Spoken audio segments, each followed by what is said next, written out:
Bruno, como que eu mudo a foto do perfil? E um detalhe, eu não quero cortar uma parte do meu rosto, não quero cortar nenhum detalhe ali da foto, tá? Então vamos lá.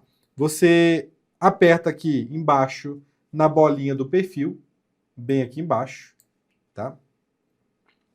Depois você vem aqui em cima, onde está o seu perfil, e aperta no botãozinho Editar Perfil. Aqui vai ter, ó, Editar Foto. Tá vendo? Bem aqui em cima, Editar Foto. E aqui eu posso escolher uma foto da galeria, posso, inclusive, tirar uma foto, ou se eu puder também, né, se eu quiser, somente tirar a foto atual, deixar sem foto, dá também, tá? Mas eu quero colocar uma foto, então eu vou escolher da minha biblioteca. E eu quero colocar essa foto aqui.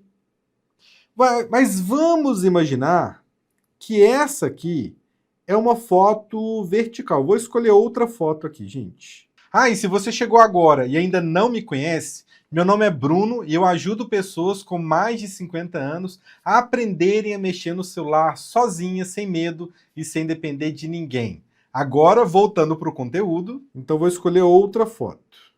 Então vou pegar essa foto aqui, ó. Bruno, mas está cortando a minha cabeça.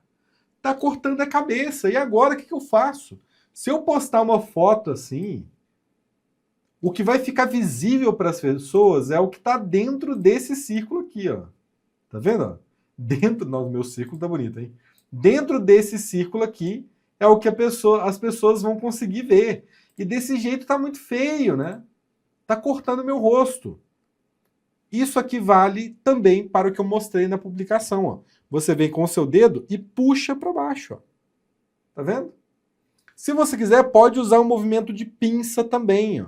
Eu quero que fique somente o meu rosto. Então eu aproximo do meu rosto. Então eu faço um movimento de pinça puxando, ó.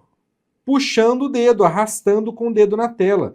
Eu consigo já fazer o movimento de pinça enquanto eu arrasto. Tá vendo, ó? O meu dedo na tela. Aí quando fica na posição, eu tiro a minha mão.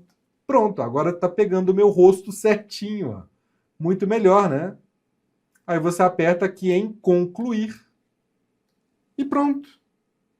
É desse jeito que você troca a foto de perfil do seu Instagram.